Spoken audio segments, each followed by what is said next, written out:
നമുക്ക് ചുമ, ജലദോഷം, തൊണ്ടവേദന ഒക്കെ വന്നാൽ കഴിക്കാൻ വേണ്ടിയിട്ട് ഒരു റെസിപ്പി ഉണ്ടാക്കാം. അതിൽ ചുവന്നുള്ളി, വെളുത്തുള്ളി, ഇഞ്ചി ഇത് നന്നായിട്ട് ഒന്ന് ചതയ്ക്കണം. പിന്നെ ഈ വെള്ളത്തിലേക്ക് ഒരു സ്പൂണ് കരിഞ്ചീരകം,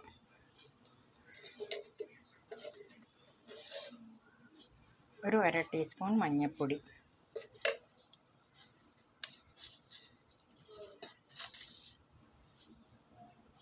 ഒരു സ്പൂണ് ജീരകം,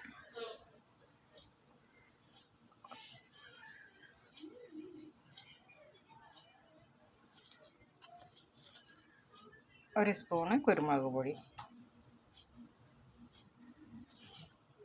ബാക്കി ഉള്ളി, വെളുത്തുള്ളി, ഇഞ്ചി ചതച്ചിട്ട് ചേർക്കാം.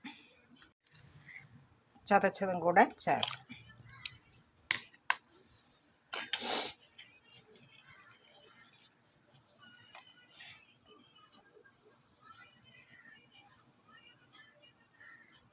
കുറച്ച് നാരങ്ങ പിഴിയാം.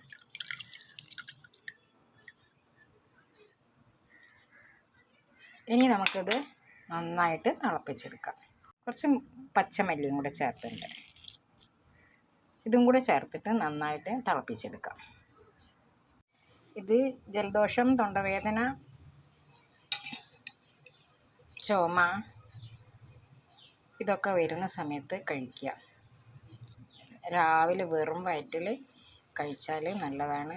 എന്നാലും നമ്മൾ ഡോക്ടറെ കാണിക്കണം. കുട്ടികൾക്ക് കൊടുക്കരുത്. നല്ല എരിവും പുളിയൊക്കെ ഉണ്ട്. നാരങ്ങ ഒഴിച്ചുകൊണ്ട് കുരുമുളക് നന്നായിട്ട് ഇട്ട് കൊടുക്കുക. അപ്പോൾ ആ സമയത്ത് നമ്മൾ ഉണ്ടാക്കിയിട്ട് വെറും വയറ്റ് കഴിക്കുക. ഇത്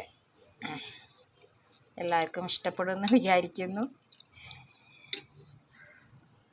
സപ്പോർട്ട് ചെയ്യണേ. Thank you.